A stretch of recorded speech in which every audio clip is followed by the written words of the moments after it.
दोस्तों, स्वागत है आप लोगों का अपने पर। तो आज के वीडियो में हम क्लास 8 का मोस्ट इंपॉर्टेंट ऑब्जेक्टिव लेकर आए हैं और आप लोगों का बोर्ड एग्जाम का डेट भी आ गया है। 2 मार्च को आप लोगों का बोर्ड एग्जाम है और आप लोगों का एडमिट कार्ड भी आ गया है। तो आप लोग पढ़ाई पर ध्यान दीजिए और सभी ऑब्जेक्टिव को ध्यान से पढ़िए और समझने का प्रयास कीजिए।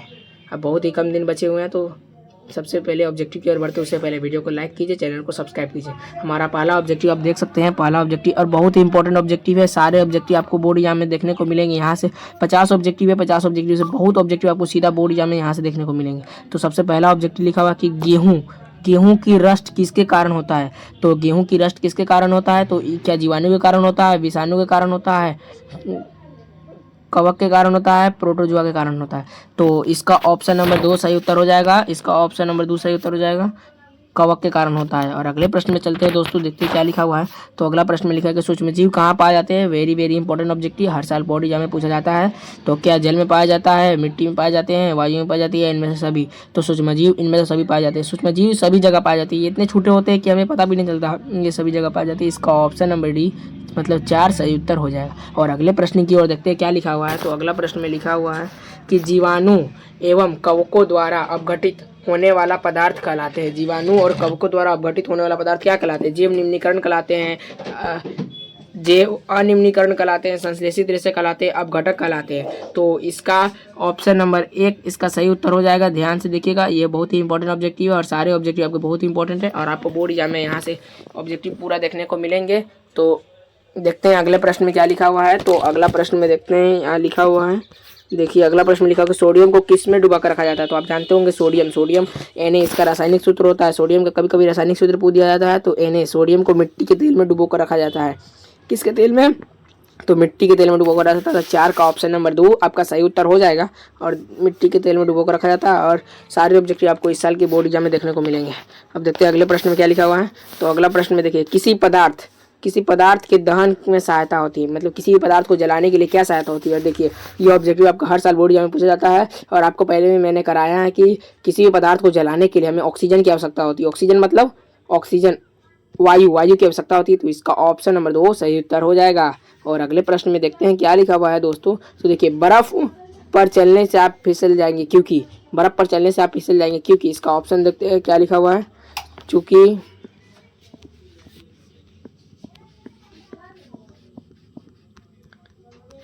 क्योंकि क्या, बर्फ पर चलने से आप फिसल जाएंगे। तो क्योंकि से क्या हो जाएगा, घर्षण अधिक होगा, घर्षण कम होगा, असावधानी के कारण इनमें से कोई नहीं। तो इसका क्या उत्तर हो जाएगा? 6 नंबर प्रश्न का सही उत्तर हो जाएगा ऑप्शन नंबर 2, घर्षण कम होगा। अगर हम बर्फ में पिघल जाएंगे तो घर्षण कम होगा। इसका ऑप्शन नंबर 2 सही उत्तर हो जाएगा। और अगले प्रश्न में देखते हैं क्या लिखा हुआ है। तो अगला प्रश्न देखिए, यहाँ पर लिखा हुआ है किसी वस्तु के मध्य स्थित आगे पीछे होने वाली गति को क्या कहते हैं? किसी वस्तु के मध्य में आगे पीछे होने वाली ध्वनि को कंपन कहते हैं। और वेरी वेरी इंपॉर्टेंट ऑब्जेक्टिव, इसका ऑप्शन नंबर 3 सही उत्तर हो जाएगा। और अगले प्रश्न में देखते हैं क्या लिखा हुआ है। तो अगला प्रश्न हमारा लिखा हुआ है कि किसी प्रक्रिया के कारण श्वेत रंग को 7 रंगों में विभक्त हो जाना क्या कहलाता है। और वेरी वेरी इंपॉर्टेंट ऑब्जेक्टिव, ये भी ऑब्जेक्टिव आपको इस साल के बोर्ड एग्जाम में देखने को मिलेंगे। ये 100% ऑब्जेक्टिव आपको इस साल के बोर्ड एग्जाम में देखने को मिलेंगे। तो इसका ऑप्शन नंबर 1 सही उत्तर जाएगा, वर्ण विक्षेपण। और अगले प्रश्न में देखते हैं क्या लिखा हुआ है। तो देखिए अगला प्रश्न में लिखा हुआ है कि सामान्य नेत्र द्वारा पढ़ने के लिए सुविधाजनक मतलब सर्वाधिक सुविधाजनक कौन सी है। तो कितना होगा सामान्य नेत्र में हमें किसी चीज़ को पढ़ेंगे। तो 9 नंबर प्रश्न का सही उत्तर हो जाएगा क्या 26 सेंटीमीटर होगा, क्या 27 सेंटीमीटर होगा, या 29 सेंटीमीटर, या 25 सेंटीमीटर। तो इसका ऑप्शन नंबर 3 सही उत्तर हो जाएगा। 25 सेंटीमीटर की वस्तु को हम स्पष्ट रूप से देख सकते हैं। तो इसका ऑप्शन नंबर 3 सही उत्तर हो जाएगा। अगर दूर बिंदु पूछ दिया यहाँ पर, तो दूर बिंदु हो जाता अनंत होगा, तो अनंत मानना होगा। देखते हैं और अगले प्रश्न में देखते हैं क्या लिखा हुआ। अगला प्रश्न में लिखा हुआ है कि किसी कारण पृथ्वी के अंदर पेड़ पौधे कोयले में परिवर्तित हो जाते हैं। किस कारण होते हैं, किस कारण? तो 10 नंबर प्रश्न का सही उत्तर हो जाएगा क्या उच्च दाब के कारण होते हैं, या उच्च ताप के कारण होते हैं, या 1 और 2 दोनों। तो 1 और 2 दोनों होता है। इसका ऑप्शन नंबर 3 सही उत्तर हो जाएगा। और अगले प्रश्न में क्या लिखा हुआ है देखते हैं। तो लिखा हुआ है कोक किसका शुद्ध रूप है। तो 11 नंबर प्रश्न का क्या हो जाएगा सही उत्तर। तो क्या पेट्रोल का शुद्ध रूप है, कार्बन का शुद्ध रूप है, या और क्या? देखिए तो कोक आपको बता देते हैं, कोक कार्बन का शुद्ध रूप है। इसका ऑप्शन नंबर 2 सही उत्तर हो जाएगा। और वेरी वेरी इंपॉर्टेंट ऑब्जेक्टिव है और ध्यान से देखिएगा सभी प्रश्नों को आप लोग। देखिए अब क्या लिखा हुआ है, मृदा अपरदन रोकने के लिए सहायता। अगर हमको मृदा अपरदन रोकना है तो उसके लिए हमें क्या सहायक है, तो हमें 12 नंबर प्रश्न का सही उत्तर हो जाएगा ऑप्शन नंबर 2 वृक्ष। मृदा अपरदन को रोकने के लिए वृक्ष सहायता है, इसका ऑप्शन नंबर 2 सही उत्तर हो जाएगा। और अगले प्रश्न में देखते हैं क्या लिखा हुआ है, कागज का कितने बार पुनः चक्रण क्या संभव है। और ये भी objective very very important objective, ये सब ऑब्जेक्टिव को आप रट लीजिए, 50 ऑब्जेक्टिव को आपको रट लीजिए। यहाँ से बहुत ऑब्जेक्टिव आपको देखने को मिलेंगे बोर्ड एग्जाम में, मैं पहले ही बता दे रहा हूँ। तो 5 से 7 बार, इससे पहले भी मैं आपको बताया है, अगला साल का प्रश्न में भी ये प्रश्न है, उससे पहले 2023-24 हर साल के प्रश्न में ये सारे प्रश्न देखे जाते हैं। तो इसका ऑप्शन नंबर 1 सही उत्तर हो जाएगा। और देखिए अगला प्रश्न क्या लिखा हुआ है, 13 नंबर प्रश्न हो गया। अब 14 नंबर प्रश्न में देखते हैं क्या लिखा, वायु में नाइट्रोजन कितनी परसेंट है। वेरी वेरी इंपॉर्टेंट ऑब्जेक्टिव, आपको इस साल भी बोर्ड एग्जाम में देखने को मिलेंगे ये ऑब्जेक्टिव। वायु में नाइट्रोजन की कितनी प्रतिशत होती है, तो 14 नंबर प्रश्न का सही उत्तर हो जाएगा 78% होता है, इसका ऑप्शन नंबर 2 सही उत्तर हो जाएगा। और अगले प्रश्न में देखते हैं क्या लिखा हुआ है, तो देखिए किसके द्वारा वायुमंडल की ओजोन परत क्षतिग्रस्त हो जाती है, मतलब किसके द्वारा वायुमंडल में जो ओजोन परत होती है ना वो क्षति हो जाती है। ओजोन परत एक हल्के नीले रंग का गैस है जो वायु की ऊपरी परत में पाई जाती है, तो ये क्लोरोफ्लोरोकार्बन के कारण हो जाती है। क्लोरोफ्लोरोकार्बन कहाँ से निकलता है, तो ये फ्रिज से निकलता है, फ्रिज से निकलता है और एसी से निकलता है, तो इसका ऑप्शन नंबर 2 सही उत्तर हो जाएगा। और अगले प्रश्न में देखते हैं क्या लिखा हुआ है, जरायु जंतु होते हैं, जरायु जंतु कौन होते हैं, तो 16 नंबर प्रश्न का सही उत्तर हो जाएगा, इनमें सभी गाय बिल्ली कुत्ता, इनमें सभी, इसका ऑप्शन नंबर डी सही उत्तर हो जाएगा, मतलब 4। और अगले प्रश्न में क्या लिखा हुआ देखिए, तो अगला प्रश्न में लिखा हुआ कि रेशम कीट का जन्म जीवन चक्र किस प्रकार का होता है। जो रेशम कीट का जीवन चक्र होता है किस प्रकार होता है, क्या कोकून होता है, क्या प्यूपा होता है, या वयस्क होता है, या इनमें सभी। तो 17 नंबर प्रश्न का सही उत्तर हो जाएगा इनमें से सभी, इसका ऑप्शन नंबर 4 सही उत्तर हो जाएगा। अगर आपको कोई प्रश्न का आंसर नहीं आता है तो आप लोगों के लिए एक चीज़ बता दे रहा हूँ कि आप लोगों को उससे बोनस मिलेगा। देखिए आखिरी में बताऊँगा आप लोगों को, तो वीडियो को आखिरी तक देखिएगा। देखते हो क्या लिखा हूँ, 17 नंबर प्रश्न हो गया। अब देखिए 18 नंबर क्या है, देखिए ये भी बहुत इंपॉर्टेंट ऑब्जेक्टिव है, हर साल पूछा जाता है। विद्युत सेल में कितने टर्मिनल होते हैं, विद्युत जो आप सेल देखते हैं उसमें कितने टर्मिनल होते हैं, तो विद्युत सेल में 2 टर्मिनल होते हैं। ये देखिए आपको बैटरी दिखा देता हूँ, और यहाँ पर प्लस रहता है, यहाँ पर माइनस रहता है, प्लस माइनस, तो 2 टर्मिनल होते हैं ना, एक धनात्मक दूसरा ऋणात्मक। अगले प्रश्न में देखते हैं क्या लिखा हुआ है, कौन सा विद्युत धारा प्रवाहित होने पर दीप्त होता है, तो कौन जो विद्युत धारा प्रवाहित होने पर दीप्त होता है, तो 19 नंबर प्रश्न का सही उत्तर हो जाएगा ऑप्शन नंबर 2 एलईडी। एलईडी जो बल्ब होता है घर में रहता है, उसको विद्युत धारा प्रवाहित करने पर ही जलता है, दीप्त मतलब जलता है। अगले प्रश्न में देखिए क्या लिखा हुआ है, विद्युत धारा कौन सा प्रभाव उत्पन्न करती है, विद्युत धारा कौन सा प्रभाव उत्पन्न करती है, तो 20 नंबर प्रश्न का सही उत्तर हो जाएगा चुंबकीय प्रभाव उत्पन्न करती है, इसका ऑप्शन नंबर 1 सही उत्तर हो जाएगा। और वेरी वेरी इंपॉर्टेंट ऑब्जेक्टिव, सारे ऑब्जेक्टिव आप रट्टा मार लीजिए। और अगले प्रश्न में देखिए क्या लिखा हुआ है, निम्न में सबसे मजबूत रेशा कौन होता है, जो कौन सबसे मजबूत रेशा होता है, तो नायलॉन का रेशा सबसे मजबूत रेशा होता है, इसका ऑप्शन नंबर 2 सही उत्तर हो जाएगा। और अगले प्रश्न में देखते हैं क्या लिखा हुआ है, तो अगला प्रश्न में लिखा है प्लास्टिक जो आग का विरोध कर सकता है वह है, प्लास्टिक जो आग का विरोध करता है वो क्या है, तो 22 नंबर प्रश्न का सही हो जाएगा मेलामाइन, इसका ऑप्शन नंबर 2 सही उत्तर हो जाएगा। और अगले प्रश्न में देखते क्या लिखा हुआ है, पॉलीएस्टर की सामान्य किस्म है, पॉलीएस्टर की जो सामान्य किस्म होती है, तो 23 नंबर प्रश्न का क्या होगा, टेरिलीन होगा या पॉलीमर होगा, या इनमें से कोई नहीं, या 1 और 2 दोनों। तो 23 नंबर प्रश्न का सही उत्तर हो जाएगा ऑप्शन नंबर 1, इसका सही उत्तर हो जाएगा टेरिलीन, इसका ऑप्शन नंबर 1 सही उत्तर हो जाएगा। और अगले प्रश्न में क्या लिखा हुआ है देखते हैं, तो परावर्तन कोण किसे कहते हैं, तो परावर्तन कोण किसे कहते हैं, क्या परावर्तित किरण को कहते हैं, या अभिलंब को कहते हैं, या परावर्तित किरण और अभिलंब के बीच बने कोण को परावर्तन कोण कहती है, इनमें से कोई नहीं। तो 24 नंबर प्रश्न का सही उत्तर हो जाएगा ऑप्शन नंबर 3, इसका सही उत्तर हो जाएगा। परावर्तित किरण और आपतित किरण के बने बीच के कोण को परावर्तन कोण कहते हैं।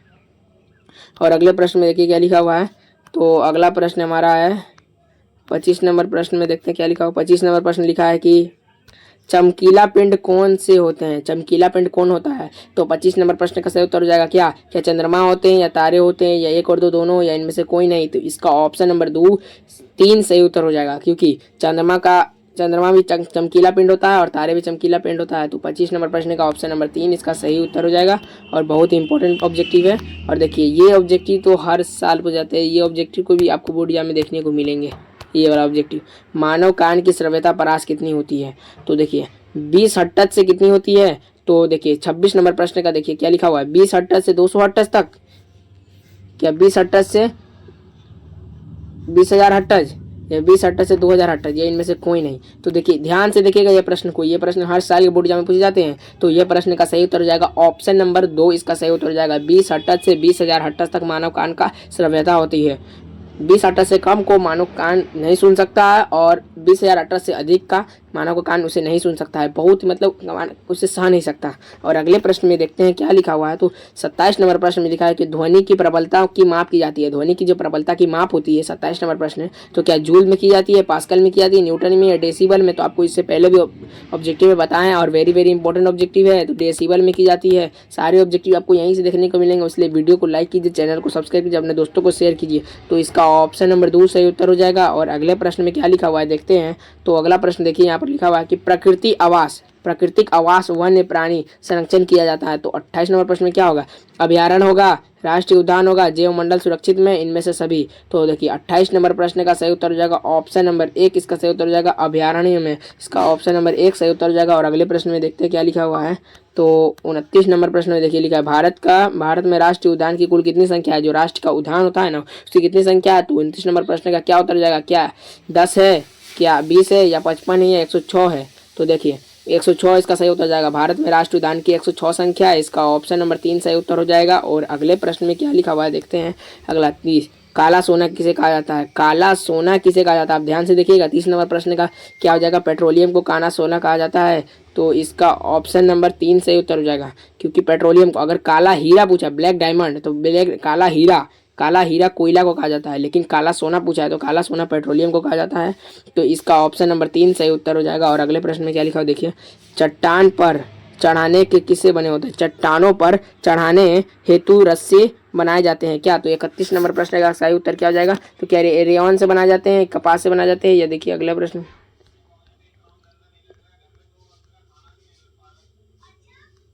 या नायलॉन से बनाए जाते हैं, या जूट से बनाए जाते हैं। तो देखिए क्या नायलॉन से या जूट से। तो 31 नंबर प्रश्न का सही उत्तर हो जाएगा नायलॉन से बनाए जाते हैं चट्टान पर चढ़ने के लिए, इसका ऑप्शन नंबर 3 सही उत्तर हो जाएगा। और अगले प्रश्न में देखिए क्या लिखा हुआ है, कौन ईंधन नहीं है। ईंधन नहीं पूछा है, तो क्या मृदा ईंधन नहीं है, क्या एलपीजी ईंधन नहीं है, बायोगैस ईंधन नहीं है, सीएनजी ईंधन नहीं है। तो 32 नंबर प्रश्न का उत्तर हो जाएगा ऑप्शन नंबर 1 मृदा। क्या माटी ईंधन है, माटी से हम खाना बना सकते हैं, नहीं बना सकते, इसका ऑप्शन नंबर 1 सही उत्तर हो जाएगा। सही उत्तर हो जाएगा, नहीं पूछा है तो इसका ऑप्शन नंबर 1 इसका सही उत्तर हो जाएगा। ये भी ऑब्जेक्टिव हर साल पूछा जाता है, कभी ऐसा पूछा जाता है कोई कौन ईंधन है, तो आप बता सकते हैं ईंधन। अगर बायोगैस दे दिया तो ये हो सकता है, ये हो सकता है, इसमें से एक देगा। और अगले प्रश्न में देखिए क्या लिखा, निम्नलिखित में से कौन घोल विद्युत का सुचालक होता है। आपको इससे पहले भी बताया है कौन सा घोल विद्युत का सुचालक होता है। तो 33 नंबर प्रश्न का सही उत्तर हो जाएगा ऑप्शन नंबर 1 नींबू का रस ना विद्युत का सुचालक होता है, मतलब विद्युत से चालन कर लेता है, इसका ऑप्शन नंबर 1 सही उत्तर हो जाएगा। और अगले प्रश्न में देखते हैं क्या लिखा हुआ है। 34 नंबर प्रश्न में लिखा हुआ कि कौन सी गैस अत्यंत विषैली है, मतलब हानिकारक है। तो क्या 34 नंबर प्रश्न का सही उत्तर हो जाएगा ऑप्शन नंबर 3 से उत्तर जाएगा कार्बन मोनोऑक्साइड। बहुत ही विषैली गैस है, जो हमें अत्यंत विषैली है, जिससे हमें बहुत हानिकारक हो सकते हैं। तो इसका ऑप्शन नंबर 3 सही उत्तर हो जाएगा। और अगले प्रश्न में देखिए क्या लिखा हुआ है, निम्नलिखित में कौन सबसे छोटी कोशिका है, मतलब सबसे छोटी कोशिका पूछा हुआ है। तो 35 नंबर प्रश्न का सही उत्तर हो जाएगा माइक्रोप्लाज्मा ये सबसे छोटी कोशिका है, इसका ऑप्शन नंबर 1 सही उत्तर हो जाएगा। और ये भी ऑब्जेक्टिव हर साल कभी कभी पूछ लिया जाता है, 2-3 साल में पूछा जाता है, तो इस साल भी पूछ सकता है ये ऑब्जेक्टिव। तो सभी ऑब्जेक्टिव आप ध्यान से देखिएगा। और अगले प्रश्न में देखते हैं क्या लिखा हुआ है, ईस्ट का उपयोग किसके उत्पादन में किया जाता है। ईस्ट होता है ना, किसके उत्पादन में किया जाता है। तो ईस्ट का उपयोग क्या चीनी के उत्पादन में किया जाता है, अल्कोहल के उत्पादन में किया जाता है, इसका ऑप्शन नंबर 2 सही उत्तर हो जाएगा।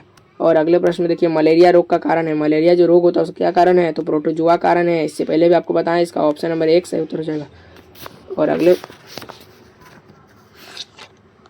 टेस्टोस्टेरोन है, टेस्टोस्टेरोन क्या है।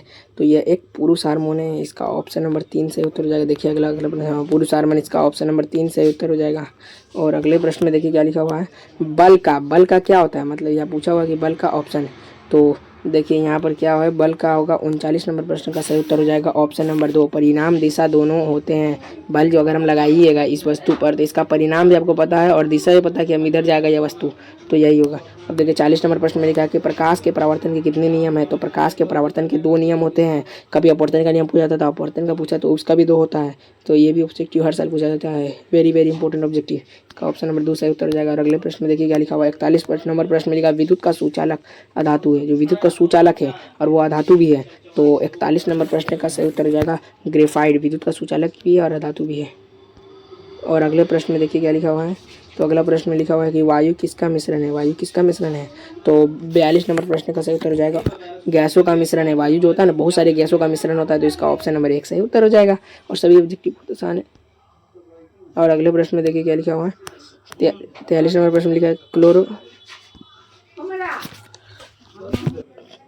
क्लोरोफ्लोरो का उपयोग जो होता है, क्लोरोफ्लोरो कार्बन होता है, कार्बन होता है CFC, उसका उपयोग कहाँ किया जाता है, तो रेफ्रिजरेटर में किया जाता है, एयर कंडीशनर में किया जाता है, एरोसल फुहार में किया जाता है, या इनमें सभी में। तो इसका ऑप्शन नंबर 4 से उत्तर जाएगा, इनमें सभी में किया जाता है। और अगले प्रश्न में देखिए क्या लिखा हुआ है।